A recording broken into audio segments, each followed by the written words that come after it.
Hello friends, CUT point पे आप सभी का स्वागत है। लीगल अवेयरनेस की इस नेक्स्ट क्लास में बढ़ते हैं आगे। और आज जो टॉपिक पढ़ने वाले हैं हम लोग, यूनाइटेड नेशंस और इंटरनेशनल कोर्ट ऑफ जस्टिस। कारण क्या है, अभी आपने सुना होगा साउथ अफ्रीका ने इंटरनेशनल कोर्ट ऑफ जस्टिस में मुकदमा दायर किया, केस दायर किया, किसके खिलाफ? इजराइल के खिलाफ। तो वो न्यूज आर्टिकल हम किसी दिन अलग देखेंगे, लेकिन उसके पहले आपको यूनाइटेड नेशंस बहुत न्यूज में चल रहा है, और पॉलिटी के पॉइंट ऑफ व्यू से भी और लीगल अवेयरनेस के पॉइंट ऑफ व्यू से, आपकी लॉ के सिलेबस में भी है जब आप पढ़ने जाओगे तो। ठीक है, तो ये जरूरी है इसके लिए। और करंट अफेयर्स तो 3 जगह ये काम आने वाला है। जो भी बच्चे सीओ क्यूपी 11 दे रहे हैं उनके लिए जरूरी है हमारा ये चैनल। चलो शुरू करते हैं। यूनाइटेड नेशंस के बारे में कौन कौन सी वो चीजें हैं जो आपको याद रखनी है। बहुत ही साधारण तरीके से मैंने चीजें लिखी हैं, आपको आराम से याद हो जाएगा। 24 अक्टूबर 1945 को इसकी स्थापना हुआ था। मतलब it was established in 24 of October 1945, right. इसमें जो first general secretary, present first general secretary कौन है आपको बताना है। लेकिन अभी प्रेजेंट टाइम में कौन है? एंटोनियो ग्यूटेरेस, याद रखिएगा। फर्स्ट जनरल सेक्रेटरी मैं बता रहा हूं, आपको कमेंट करना है। ठीक है, इसके हेडक्वार्टर न्यूयॉर्क में है। इंडिया जो है 1945 में इसका मेंबर बना। प्रेजेंट में 193 कंट्री है। प्रेजेंट में कितना है यूनाइटेड नेशन संयुक्त राष्ट्र संघ में? 193 कंट्री। ठीक है, जिसमें साउथ सूडान जो है ये लास्ट में सबसे आखिरी में ऐड हुआ है। अब कुछ लोगों ने भाई हिंदी में भी भाषण दिया, तो याद रखिएगा अटल बिहारी वाजपेयी ने सबसे पहले हिंदी में भाषण दिया था वहां पे यूनाइटेड नेशंस में। उसके बाद जो है और भी लोग गए, लेकिन सबसे पहले अटल बिहारी वाजपेयी।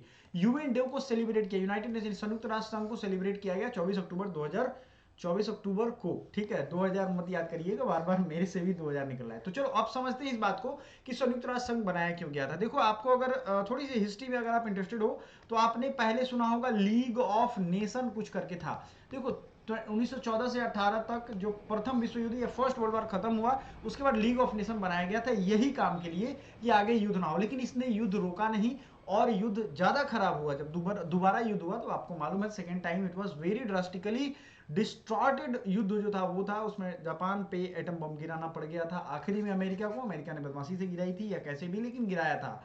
तो ये युद्ध शुरू हुआ था, इसीलिए ऐसी खत्म हुई। इसके बाद यूएन को ऐसा बनाया गया कि ताकि युद्ध ना हो। बट देखते हैं क्या इफिशियंसी है, वो तो न्यूज में आप देख ही रहे हो। यूनाइटेड नेशंस के बारे में फाउंडेशन आप समझ लो, लीग ऑफ नेशन 1920 में बना था, और फर्स्ट वर्ल्ड वॉर ये हिस्ट्री है। उसके बाद सेकेंड वर्ल्ड वॉर 1939 से 45 में हुआ। 45 खत्म होते होते ऐसी जरूरत महसूस हुई सभी देशों, चाहे वो अलाइड अलाइड कंट्रीज हो, अलाई हो या एक्सिस हो, दोनों कंट्रीज को, कि भैया एक ऐसा ग्रुपिंग होना चाहिए जिसमें बात हो युद्ध की जगह। ठीक है, बात जितना खतरनाक करो, किसी की जान तो नहीं जाएगी, बात से बुरा लग सकता है, जान तो नहीं जाएगा। सैन फ्रांसिस्को एग्रीमेंट किया गया। क्या किया गया इसको बनाने के लिए? San Francisco agreement. Foundation of UNO 24 October 1945। UN day 24 October. अगला देख लेते हैं, हेडक्वार्टर ऑफ यूएनओ न्यूयॉर्क। ठीक है, ये मैंने पहले ही बताया। फर्स्ट टाइम मेंबर जो है, मतलब पहली बार जो मेंबर बने थे वो बने थे कितने? एक 51, और 51वां मेंबर था पोलैंड। प्रेजेंट टाइम में 193 है। 193 साउथ सूडान है। रिवाइज करवा दिया मैंने। और जो बच्चे नए हैं सब्सक्राइब कर लो यार, क्योंकि सारी चीजें मैं पढ़ा रहा हूं इस बार फ्री ऑफ कॉस्ट। तो आपका मेहनत बेकार नहीं होगा अगर मैं मेहनत सही से कर रहा हूं, सही डायरेक्शन में। और पेड कोर्सेज तो हैं ही हमारी, आप ज्वाइन कर सकते हो। फादर ऑफ यूएनओ, अगर यूनाइटेड नेशंस ऑर्गेनाइजेशन की अगर हम फादर की बात करें तो ये है रूजवेल्ट। रूजवेल्ट कौन थे? चलो, रूजवेल्ट के बारे में आप क्या जानते हो? बहुत मतलब अमेरिकन हिस्ट्री में महान व्यक्ति हैं। आप इनके नाम को जरूर सर्च करो और पढ़ो। फाउंडिंग कंट्रीज में 3 कंट्रीज थे। एक तो रूजवेल्ट थे अमेरिका से, स्टालिन था रशिया का, और ब्रिटेन के चर्चिल थे, विंस्टन चर्चिल। जो भारत आजाद हुआ उस टाइम भी यही थे प्रधानमंत्री।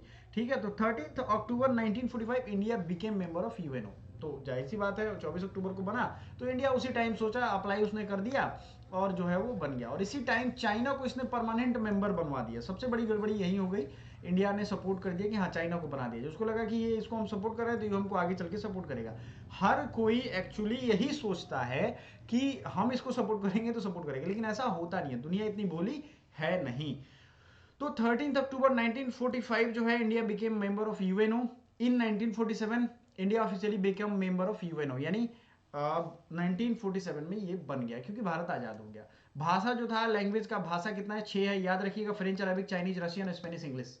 ठीक है, क्या क्या है? French, Arabic, Chinese, Russian, Spanish, English. मैं थोड़ा जोश में हूं इसलिए इतना फास्ट बोल रहा हूं, आपको पढ़ना पड़ेगा, आप स्लो कर लो, स्पीड ये बात अलग है। वर्किंग लैंग्वेज जो है वो सिर्फ इंग्लिश एंड फ्रेंच है, बोल सकते हो आप। ठीक है, बात समझो, आप बोलने तो किसी भाषा में सकते हो, कोई दिक्कत नहीं, लेकिन ऑफिशियल लैंग्वेज ये 6 डिक्लेयर्ड है। French, Russian, Russia, French, Chinese, English, Spanish, Arabic. ठीक है, ये एक्चुअली पॉपुलेशन वाइज है, जितना ज़्यादा पॉपुलेशन लोग बोलते हैं वो वहाँ अप्लाई हो जाता है। सेवेंथ लैंग्वेज जो था वो हिंदी था। First prime minister Atal Bihari Vajpayee ने 1977 में ये बोला था। And first Indian prime minister lectured in, मतलब ये सबसे पहले उन्होंने 1977 में इन्होंने बोला था। Second prime minister Narendra Modi 2014 में। याद रहेगा आपको, समझ में आ गया, क्लीन एंड क्लियर बात। चलो अब जो चीज़ पे बात हमने शुरू की थी, इंटरनेशनल कोर्ट ऑफ जस्टिस, ये पहले है क्या? देखो इसका हेड क्वार्टर है पीस पैलेस, उसका नाम देखो कितना शानदार है, peace palace, right. So peace palace जो है ये कहाँ है? नीदरलैंड के द हेग में। Foundation of international court 1946 and international court Hague, Netherland. Two type of criminal court, अगर हम बात करें criminal case and civil cases, दो तरीके के केस यहाँ पे चलते हैं। जरूरी नहीं है कि यहाँ समझौता जो है सब पे लागू ही हो जाए और सब सुलझ भी जाए तुरंत। यहाँ भी केसेस वर्षों से लंबित है, बहुत सालों से चल रहे हैं। वो हम लोग जब इजराइल का केस स्टडी पढ़ेंगे, इजराइल को जो घसीटा है कोर्ट में, इजराइल ने अपने सबसे बेस्ट लॉयर्स को इसको टैकल करने के लिए वहां उतारा है। मतलब इजराइल के जो सबसे अच्छे वकील हैं, ठीक है, उनको उतारा है। इजराइल के लोगों की लर्निंग कैपेसिटी बहुत अच्छी होती है, इस वजह से वो हर चीज़ में आगे हैं। तो जाहिर सी बात है लॉयर्स भी अच्छे खासे होंगे। तो criminal case, civil case, justice मतलब जो जज बनेंगे यहाँ, जज वो 9 साल के लिए बनते हैं। तो 1/3 जज जो है वो 3 साल पे रिटायर हो जाएंगे, तभी तो वो रहेगा। मतलब 1/3 जज जो है, जैसे राज्यसभा में हमारे 1/3 मेंबर हर दूसरे साल रिटायर हो जाते हैं। बात समझ में आ रहा है आपको?